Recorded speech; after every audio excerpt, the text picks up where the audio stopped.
কালের কণ্ঠ মাল্টিমিডিয়ার অগণিত দর্শক শ্রোতাদেরকে জাতীয়তাবাদী দল রাজশাহী বিভাগের পক্ষ থেকে এবং কেন্দ্রীয় কমিটির পক্ষ থেকে অভিনন্দন, শুভেচ্ছা এবং ধন্যবাদ জানাচ্ছি। কালের কণ্ঠ মাল্টিমিডিয়ার এই প্রথম বার্ষিকী উদযাপন উপলক্ষে আমি যতটুকু দেখেছি যে কালের কণ্ঠ অত্যন্ত বস্তুনিষ্ঠ সংবাদ পরিবেশনা করে এবং তারা বিগত যে 5ই আগস্টের যে জুলাই আগস্টের যে আন্দোলন, সেই আন্দোলনে তাদের খুব সাহসী, দুর্দান্ত সাহসী ভূমিকা কারণে মানুষ অনেক কিছুই অজানা তথ্য জানতে পেরেছে এবং সেগুলো দলিল আকারে থেকে গেছে, ইতিহাসের পাতায় একদিন সেগুলো লিপিবদ্ধ হবে। তো সেই দিক বিবেচনা করলে কালের কণ্ঠ মাল্টিমিডিয়া অতি কম সময়ের ভিতরে বহু মানুষের দৃষ্টি আকর্ষণ করতে সক্ষম হয়েছে। আমি চাইব যে ভবিষ্যতে কালের কণ্ঠ মাল্টিমিডিয়া যেইভাবে তাদের বস্তুনিষ্ঠ সংবাদ, প্রকৃত জনগণের জনকল্যাণমুখী যে সমস্ত সংবাদ আছে এবং জনগণের দুর্ভোগ হয় এমন সমস্যা তুলে ধরে তারা তাদের দায়িত্ববোধ থেকে সে কাজগুলো করবে এবং এতে সাধারণ মানুষ, বাংলাদেশে খেটে খাওয়া অসহায় মানুষ, দরিদ্র মানুষ এবং বিভিন্ন সময়ে বিপর্যস্ত মানুষগুলোর পাশে কালের কণ্ঠ মাল্টিমিডিয়া দাঁড়াবে এবং তাদেরকে সহায়তা দিবে, তাদের সমস্যাগুলো তুলে ধরবে। তাহলেই আরও দ্রুত অনেক বেশি সংখ্যক মানুষের তারা হৃদয় জয় করতে সক্ষম হবে। আমি প্রথম প্রতিষ্ঠা বার্ষিকীতে তাদেরকে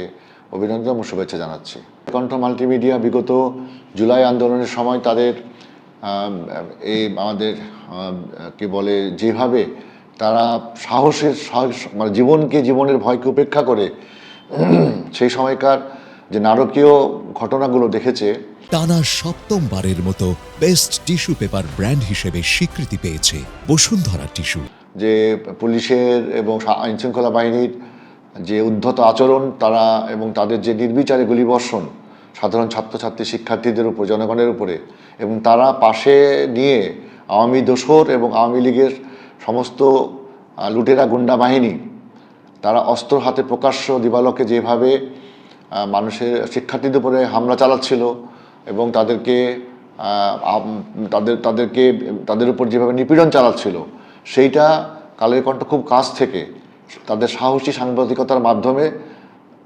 লিপিবদ্ধ করেছে এবং তুলে ধরেছে এবং এই সমস্ত ডকুমেন্টসগুলো আগামী দিনের ইতিহাস লেখার ক্ষেত্রে একটি উল্লেখযোগ্য দলিল হিসাবে থেকে যাবে। কালের কণ্ঠ মাল্টিমিডিয়ার যে রাজশাহী প্রতিনিধি নাঈম আমার ছোট ভাইয়ের মতো এবং সে ওই সময় তার জীবনকে তুচ্ছ করে যে সমস্ত আক্রমণ হচ্ছিল আইনশৃঙ্খলা বাহিনীর লোকজন এবং আওয়ামী লীগের এই ভাড়াটিয়া গুন্ডা, বিভিন্ন লীগ বাহিনী, হেলমেট বাহিনী, হাতুড়ি বাহিনী, চাপাতি বাহিনী এবং প্রকাশ্যে আগ্নেয়াস্ত্র হাতে করে তারা যে গুলিবর্ষণ করছিল বা আক্রমণ করছিল সাধারণ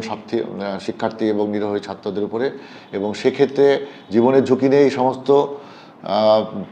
প্রত্যক্ষ ঘটনার ছবি তুলতে যে সে যে নিজেও যা জীবনকে তুচ্ছ করে আহত হলো, আমরা তার সেই সাহসী ভূমিকার অত্যন্ত প্রশংসা করি এবং সাংবাদিকদের এই সাহসী ভূমিকাই প্রকৃতপক্ষে জনগণের সামনে এই সমস্ত সমাজবিরোধী ব্যক্তিদের, সমাজবিরোধী দলের ছত্রছায়া থেকে যে সমস্ত অনৈতিক এবং অরাজনৈতিক এবং সমাজ বিরোধী কর্মকাণ্ডে যারা লিপ্ত থাকে তাদের মুখোশ উন্মোচিত করবে।